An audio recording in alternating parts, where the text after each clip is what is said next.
challenge. What radicalised you? What made you an extremist? What radicalised me was that I was in my sort of late teens. I had a curiosity of Islam, and I was at the wrong place at the wrong time. I bumped into Islamist extremists.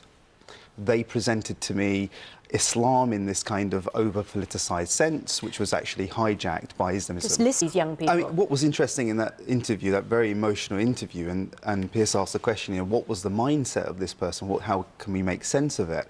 And as a former extremist, I actually understand that mindset. Yeah. And these acts that we just witnessed, it makes perfect sense to me as a former extremist. Why? I understand why. Because there is this... How can killing and maiming thousands of children make any sense to anybody? And it's important that we understand that mindset. Yeah. From top to bottom. I'm really struggling, so explain to me. You see, what you have to understand is that this pernicious ideology separates the world in good and evil.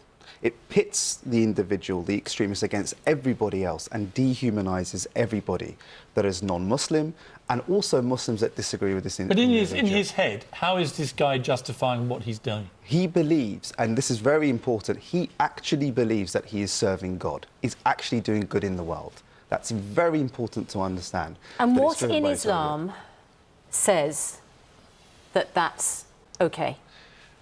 If we look at the core message of Islam, this is completely in contradiction. However, we can trace back these types of acts to medieval theological discussions, to an Islamic heritage that may support these acts. And these are the things that we need to challenge.